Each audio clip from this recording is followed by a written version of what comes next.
Hello everyone, so today our group will discuss about assessing writing and we will divide assessing writing into three parts. The first one we are going to discuss about the theory, and then the second one we are going to discuss about the critical analysis, and the last one we are going to discuss about the improvement in assessing writing. And the theory will be discussed by Asti, and then critical analysis will be discussed by Natasya, and improvement will be discussed by Felix. Here's the explanation. Enjoy! So, we will begin with the theory section. The first thing that we are going to discuss is the component assessed in writing. Talking about writing, most people think that writing is actually the most complex skill to be assessed. Due to my experience in English department, I had my writing class for the first time when I was in the second semester. Meanwhile, I had the other skills classes for the first time when I was in the first semester. This actually shows that students are expected to make a good writing after they acquire other skills such as reading, listening, vocabularies, and grammar. So here we are going to see what are the components in writing. The first one is language use. Here we can see that the vocabulary choice will determine whether the student acquired good writing skills or no. And then the second one is mechanical skill.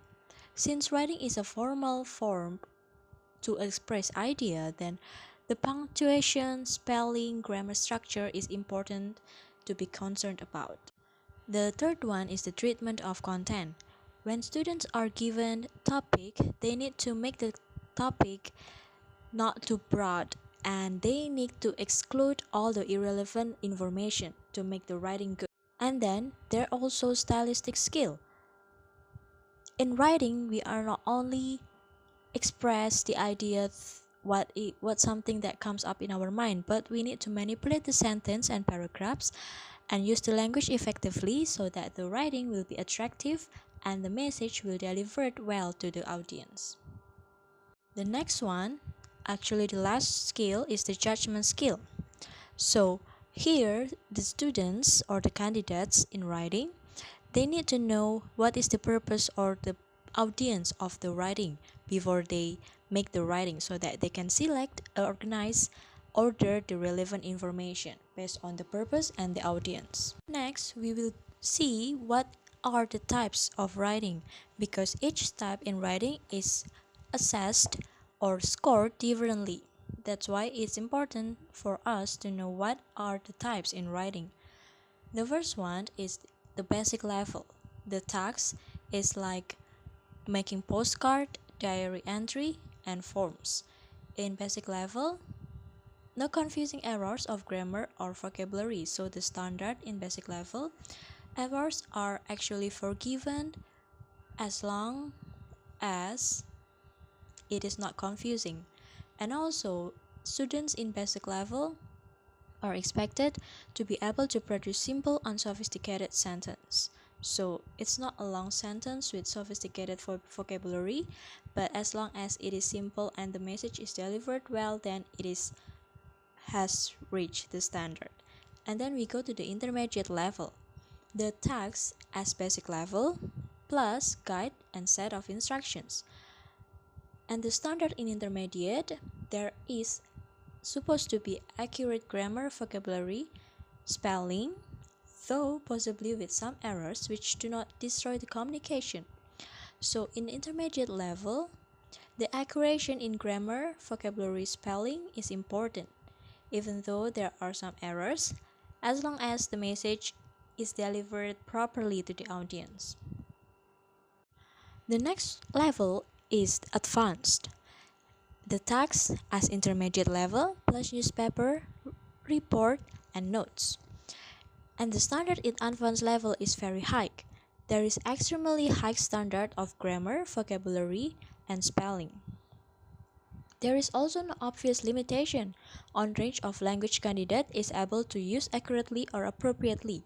So in advanced level, students or candidates are expected that they already know what is the standard of appropriate writing. So there is no limitation because they are expected to know what is the standard of a good writing, not too long but not too short.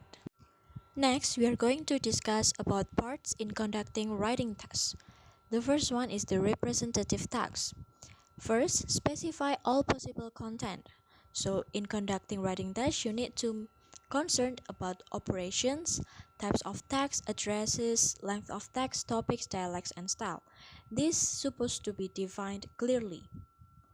And then the second one, include a representative sample of the specified content. So, in order to make the writing test reliable, you have to make more than one text. In this example, there is one topic and there are 4 different texts. The text can be letter, postcard, form, and note. And why do we need to do this? Because people will simply be better at some texts than others.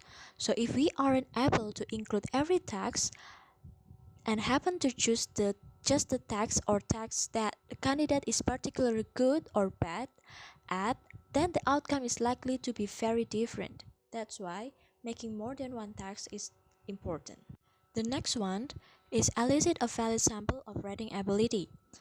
To make the writing valid, then you have to make set as many separate texts as is feasible, and then teachers should test only writing ability and not the other else, such as creativity and imagination. That's why the topic given should be not too abstract so that it can be valid. And then restrict candidates. A text could result differently answer from the same person with different occasion. That's why the addressee, the topic should be defined clearly in the beginning. And then to ensure reliable and valid scoring, there are 2 ways. The first one is holistic scoring. This involves the assignment of a single score to a piece of writing on the basis of an overall impression of it. So here, writing test is scored overall without any aspect.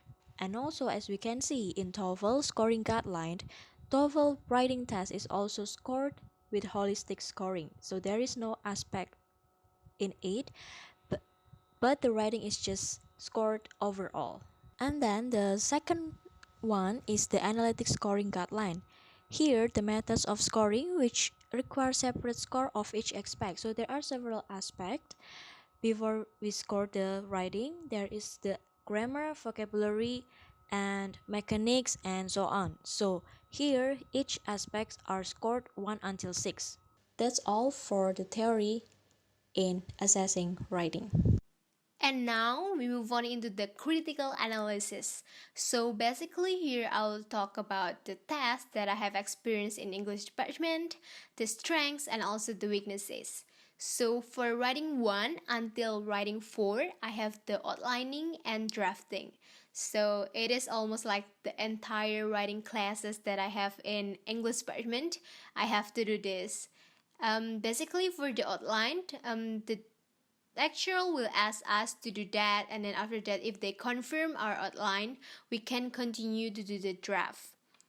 And for outlining, we knew that in outlining we can organize our ideas there, and then we can present our material in a logical form such as title, thesis statement, body paragraphs, supporting ideas, and also conclusion.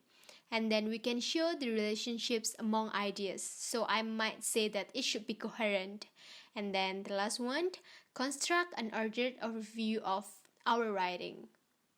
And then for the drafting, we, the students, take the ideas from the outline that we already made before, and then we write a draft in a class activity, or we can also take it as our homework sometimes.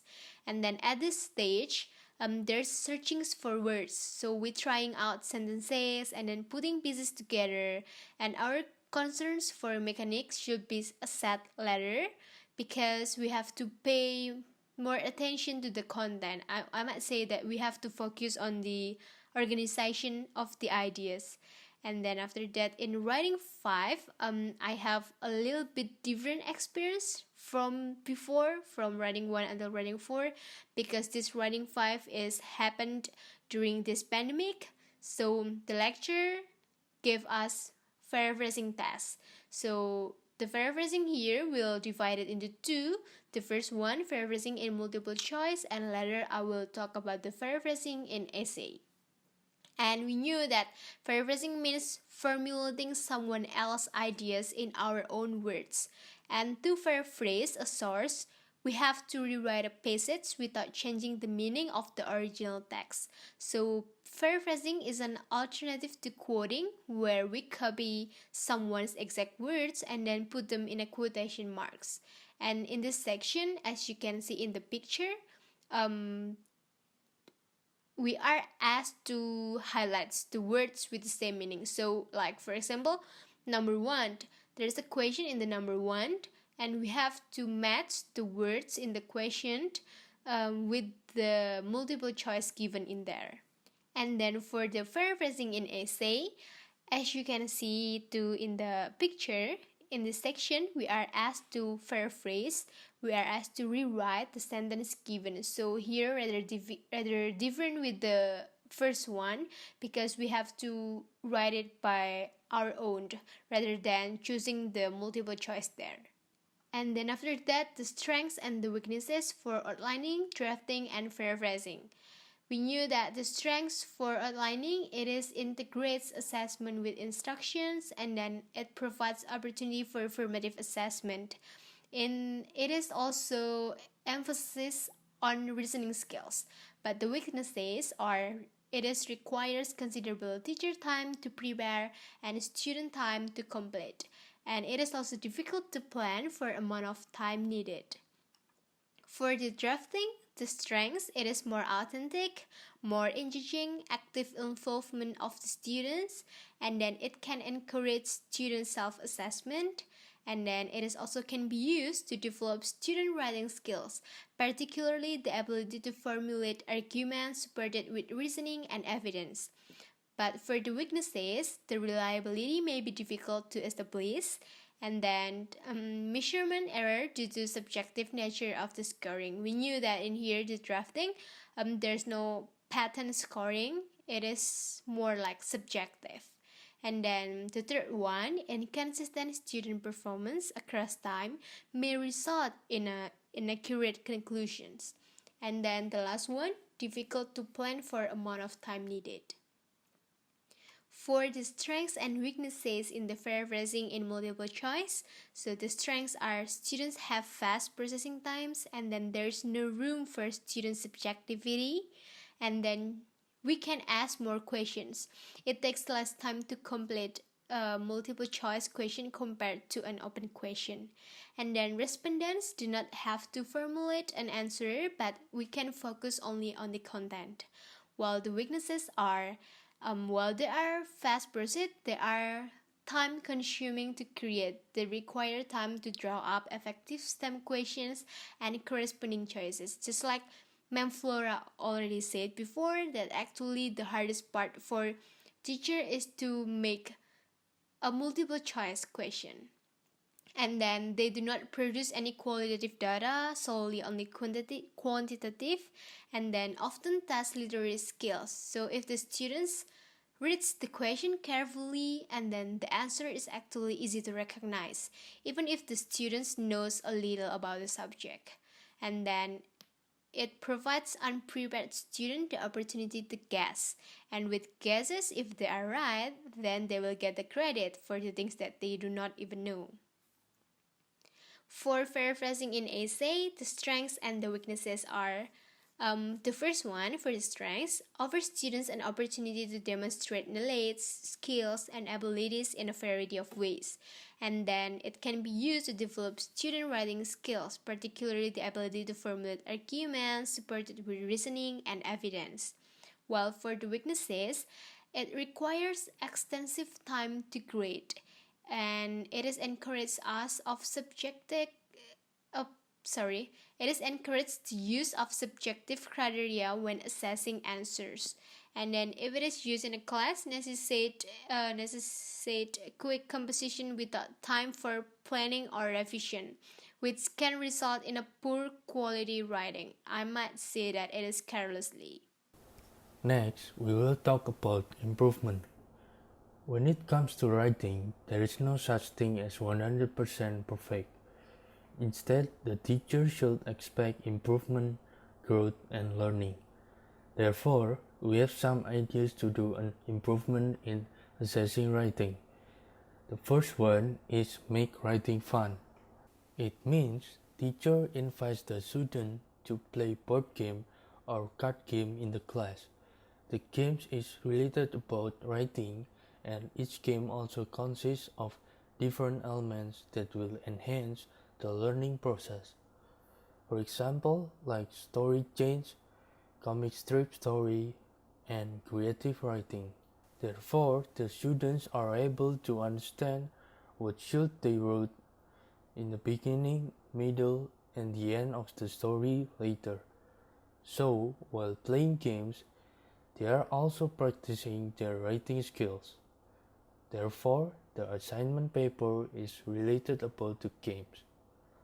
For example, the topics might be how to make a creative dialogue in the comic strip story. And the second one is why descriptive writing is important for Jane's story. The second one is to create a blog and write. Just like in speaking class, students are also asked to make vlogs by their teachers. But now, in the writing class, it would be better to create a blog and write. It means that students are asked to create a blog that contains learning or education. The contents in the blog are not far from the writing material that has been taught. It aims to practice writing skills and develop intention to produce works that can be distributed on the internet or can be read by everyone in order to get feedback. For example, there are three of the most popular and the simplest platforms. The first one is Blogger, and the second one is WordPress, and the last one is Tumblr. Always remember that practice makes perfect. That is why writing on a blog is such an excellent method of practice. It gets you writing in a way that's enjoyable and entertaining. And now we have come into the conclusion part. From the explanation here, in assessing writing, we would like to say that everything will have its own plus and minus, and every assessment will have their own pros and cons. But we also believe that everything can be improved and adjusted based on the situation. Lecturers or teachers will make a way to make it happen, just like the online classes that we have now. That's all from our group, guys. Thank you and stay safe.